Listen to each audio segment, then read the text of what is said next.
परम शांति।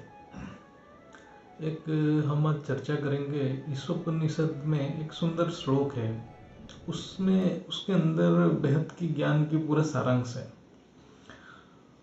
एक्चुअली बेहद की ज्ञान क्या है और क्यों बापूजी के ज्ञान हर ज्ञान से अलग और विशेष है, ये जानना जरूरी है। तब आत्मा ज्ञान को धारण कर पाएगा, सही मायने में धारण कर पाएगा, क्योंकि ये एक डायरेक्ट अनुभव है। ये कोई किताबी ज्ञान नहीं है, ये डायरेक्ट अनुभव की ज्ञान है। जैसे भक्ति मार्ग में गुरु गोसाई जो ज्ञान दे रहे हैं वो किताबी ज्ञान है। परम सत्य ज्ञान ऐसा है, जब तक आत्मा खुद ज्ञान को अनुभव ना कर ले तब तक वो सिर्फ जो ज्ञान शब्द में रह जाता है। ज्ञान की अनुभव तभी होता है जब हर शब्द के अंदर जो ऊर्जा है उसको आत्मा महसूस करे और दिव्य बुद्धि को जागृत करे, तभी ज्ञान की अनुभूति होती है। इसलिए बापूजी ज्ञान में बोलते हैं कि मोटे बुद्धि वाले परम पिता को जान नहीं पाते हैं, वो बेहद की बात को जान नहीं पाते हैं। बिना ज्ञान के परम पिता आपके सामने आ भी जाए तो आपको कोई मतलब नहीं रहेगा। तो बापूजी साकार रूप में हैं, लेकिन फिर भी कोई बहुत ही बिरला ही कोई उनके पास आ सकता है। अव्यक्त वाणी में जो गहरा रहस्य है उसको विज्ञान और वेद उपनिषद के ज्ञान से ही अनुभव किया जा सकता है। जब बुद्धि परिपक्व हो गया है और वो सूक्ष्मता को अनुभव कर सकता है, तभी वो उसकी गहरे रहस्य को समझ सकता है। तो सबसे ऊपर और एक बहुत ही इम्पोर्टेंट चीज़ है, जब तक बेहद की बाप की कृपा आत्मा के ऊपर नहीं होता है तब तक वो आत्मा वो ज्ञान तक पहुंच भी नहीं सकता है। तो कृपा प्राप्ति के लिए क्या चाहिए? आपके सभी के, हम सभी आत्माओं के पूर्व जन्म के कर्म और संस्कार ही हमें साकार बाप के पास लेके आ जाता है। फिर आत्मा को पुरुषार्थ करना पड़ता है कि ये ज्ञान को समझने के लिए। जब तक ये परम सत्य को नहीं समझ जाता है, उसका अंतिम स्थिति में वो पहुंच नहीं पाता है। इसलिए साकार मिलन तभी संपूर्ण होता है जब आत्मा ज्ञान को अनुभव कर चुका है। बेहद की आत्मा में स्पेशलिटी क्या है वो समझना जरूरी है, क्योंकि वो आत्मा ऐसा है, वो अव्यक्त वाणी, वेद उपनिषद और विज्ञान तीनों को अपने बुद्धि में अनुभव करता है और बाप के मूल स्वरूप को पहचान करके वो अपना स्व परिवर्तन निरंतर करता है। ये ज्ञान की पुरुषार्थ है। ये यहाँ पर हम सिर्फ ये चर्चा करेंगे, ईशोपनिषद की एक श्लोक की चर्चा करेंगे, लेकिन उसका बैकग्राउंड क्या है।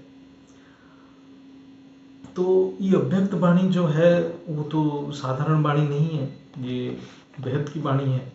इसको गहराई तक पहुंचने के लिए, हम साकार सृष्टि से निराकार सृष्टि तक पहुंचने के लिए हमें विज्ञान की, वेद उपनिषद की ज्ञान की बहुत ज़रूरत है। इसलिए जो रोज रात को योग का सेशन होता है वो बहुत ही इम्पोर्टेंट है।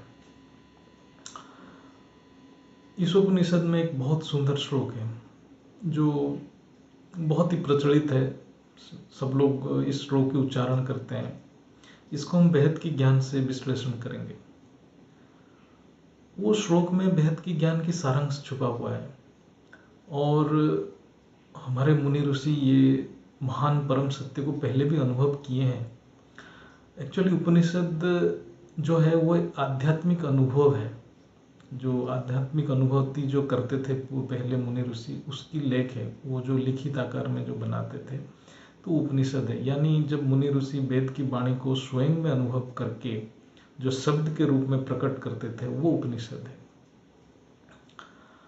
बापूजी के कृपा से जब ये श्लोक गहराई में अनुभव किया तो इतना अच्छा लगा कि तो ये श्लोक में मन में बार बार गुनगुनाता रहा। तो इसको थोड़ा मैं समझाने, इसको थोड़ा चर्चा करूँगा तो जिससे सबको फायदा हो जाए। ये श्लोक ऐसा है, ओम पूर्णमदः पूर्णमिदं पूर्णात् पूर्णमुदच्यते पूर्णस्य पूर्णमादाय पूर्णमेवावशिष्यते परम शांति परम शांति परम शांति। तो ये श्लोक जो मैंने परम शांति तो लास्ट में लगाया, अपने तरफ से लगाया, क्योंकि जब ये श्लोक का अर्थ सभी को समझ में आ जाता है तो वो परम शांति का अनुभव करता है। हमारे सनातन शास्त्र में जितने भी मंत्र हैं सारे ओम से शुरू होता है, क्योंकि ओम हमारे ब्रह्मांड की बीज शब्द है, अनहद नाद है, जिससे ब्रह्मांड के जो ब्रह्मा विष्णु और शंकर तीनों देव का सर्जन हुआ था। तो ये बापूजी के वीडियो में है, क्या है इसका गहराई सब जानते ही हैं। और जब ये श्लोक को आप समझ जाएंगे, सभी समझ जाएंगे, तो बहुत ही सुंदर अनुभूति होगा, ज्ञान की अनुभूति होगा। तो इसको शब्द में समझते हैं, इसका शब्दार्थ क्या है। पूर्णमदः, वो पूर्ण है, वो अविनाशी है, वो अनंत है। पूर्ण इदम, मैं भी पूर्ण हूँ, मैं भी अविनाशी हूँ, मैं भी अनंत हूँ। अर्थात वो पूर्ण है, मैं भी पूर्ण हूँ। पूर्ण से पूर्ण की प्राप्ति होती है, पूर्ण से पूर्ण निकलने के बाद जो बच जाता है वो भी पूर्ण है। ये पूर्ण के स्थान पर हम बेहद लगा सकते हैं, अनंत लगा सकते हैं, अविनाशी लगा सकते हैं। हम बेहद लगा के इसका अर्थ करेंगे तो वो बेहद है, मैं भी बेहद हूँ। बेहद से बेहद की प्राप्ति होता है, बेहद से बेहद निकलने के बाद जो बच जाता है वो भी बेहद है। अच्छा, इंग्लिश में उसको हम ट्रांसलेट करते हैं तो वो ऐसा होगा, that is infinite, I am also infinite, infinite is created from infinite, if you take infinite from infinite then there remains infinite. Mathematics में भी वही है, infinity minus infinity is indeterminate, मतलब वो भी इन्फिनिटी है, उसको कोई आकलन नहीं कर सकता है। यानी वो भी अविनाशी है, मैं भी अविनाशी हूँ, और अविनाशी से अविनाशी का सर्जन होता है। वो अविनाशी पूर्ण ब्रह्मा से जब बेहद की सृष्टि होता है उसके बाद भी पूर्ण अविनाशी ही रह जाता है। यानी वो शक्ति अविनाशी है, पावर हाउस है, पूर्ण है, उससे कितना भी निकालो वो अविनाशी ही रहेगा। जो बेहद की आत्मा है वो अविनाशी इसलिए है कि उनकी रचयिता बेहद की बाप है, जो खुद पूर्ण अविनाशी अनंत है। अविनाशी ब्रह्म से अविनाशी ब्रह्म की उत्पत्ति होता है, उसके बाद भी अविनाशी ब्रह्म अपने मूल स्थिति अर्थात ज्यों के त्यों रह जाता है, मतलब जैसा पहले था वैसे ही रहता है। अच्छा, एक वाक्य में उसको समझना चाहें तो हम उसको बोल सकते हैं, जो आनंद भाई रोज रात को बोलते हैं, अहम ब्रह्मास्मि।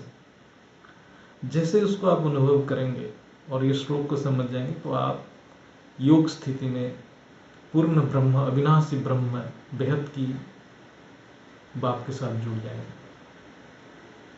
ये श्लोक में पूरा बेहद की ज्ञान छुपा है। हमारे मुनि ऋषि इस परम सत्य को बहुत पहले अनुभव कर चुके हैं, यानी ये ज्ञान सनातन और पुरातन है, इसलिए वेद उपनिषद में परम सत्य की व्याख्या है। इस वेद की जो ज्ञान है इसका पुनरुत्थान तो आदि गुरु शंकराचार्य ने किए थे, लेकिन आज के समय में बेहद की ज्ञान इस बात की पुष्टि करता है। जो बापूजी के ज्ञान में इस सारे ज्ञान को, जो ज्ञान की सत्यता को बाहर लेके आ रहा है। अव्यक्त वाणी में है, बेहद की बाप बेहद की बच्चों से बेहद की बातें करता है। यानी जो सिर्फ जो पूर्ण है वो पूर्ण के पास आएगा, यानी साकारी बाप के पहचान पाएगा। पूर्ण अविनाशी बेहद ज्ञान को वही धारण करेगा, वही पुरुषार्थ करेगा, और कोई नहीं करेगा। पूर्ण ही पूर्ण की ओर जाएगा, जो अधूरा है वो पूर्ण की तरफ नहीं जा सकता। अभी इस श्लोक की और एक बहुत ही इंपॉर्टेंट पहलू को देखेंगे। क्यों आत्मा जन्म मृत्यु की माया के बंधन में फंसा पड़ा है? इसका कारण हर सनातन ग्रंथ में लिखा है, मन। बेहद की ज्ञान में भी बोला गया है, मन ही माया का कारण है। ये मन आया कहाँ से? उसका रहस्य इस श्लोक में है। जब हम ज्ञान से अनुभव कर लेते हैं कि हम ही ब्रह्म हैं, यानी पूर्ण और अविनाशी हैं, अर्थात वहाँ माया या मन के लिए कोई स्पेस ही नहीं है, कोई स्थान ही नहीं है, क्योंकि हम पूर्ण हैं, हम 100% है, कोई स्पेस नहीं है। ये योग स्थित अवस्था है। लेकिन जब हम इस सत्य को अनुभव नहीं कर पाते तब हम पूर्ण नहीं रहते हैं, यानी हम 100% से कम हो जाते हैं, तब हमारे अंदर स्पेस खाली हो जाता है, जो वो तत्व बनता है, आकाश तत्व बनने लग जाता है, और वहाँ मन आ जाता है। और ये मन पूर्ण होने के लिए बाहर की ओर भागने लगता है, लेकिन इससे आत्मा पूर्ण नहीं होता है, परंतु कर्म बंधन में फंस जाता है और अशांति का महसूस करता है। इसलिए बोला जाता है अंतर्मुखी सदा सुखी। जब आत्मा की चैतन्य शक्ति बाहर के सुख खोजता है, तब मन की उत्पत्ति हो जाता है, क्योंकि आत्मा में संशय आ गया है कि वो अपूर्ण है। वो पूर्ण बनने की जो कोशिश करता है वो मन का कार्य है। यही संशय को दूर करना ही ज्ञान के लक्ष्य है। इस बात को अनुभव करने के लिए भगवत गीता में कहा गया है, नष्टम हुआ स्मृति लब्धा। उसको याद करो, पूर्ण होने के, पूर्ण को याद करो तो पूर्ण बन जाओगे। बापूजी बोलते हैं जहाँ जाओगे उसको याद करो। जब हम अपने रचयिता से हम अलग समझते हैं, यानी अपूर्ण हो जाते हैं, तभी अपूर्ण होता है, क्योंकि रचयिता पूर्ण है। जब हम अपने रचयिता से हम अलग समझते हैं, तब हम अपूर्ण समझते हैं, तब मन की सर्जन होता है और आत्मा को माया में फंसा लेता है। इसलिए मन दिशाहीन है, वो कहाँ कहाँ भागता है, सिर्फ सुख शांति की तलाश में। उसका कोई लिमिट नहीं है, क्योंकि आत्मा में संशय आ गया है कि वो सुखी नहीं है, वो शांत नहीं है। लेकिन इससे आत्मा उल्टा कर्म बंधन में फंस जाता है और नया नया संसार के सर्जन करने लग जाता है। मन में कामना क्यों आता है? क्योंकि आत्मा में संशय आ गया है कि वो अपूर्ण है, उसको एक साथी चाहिए, इसलिए वो कामना के बस में आ जाता है। मन में धन संपत्ति मान शान प्रतिष्ठा ये सब प्राप्ति की इच्छा क्यों होता है?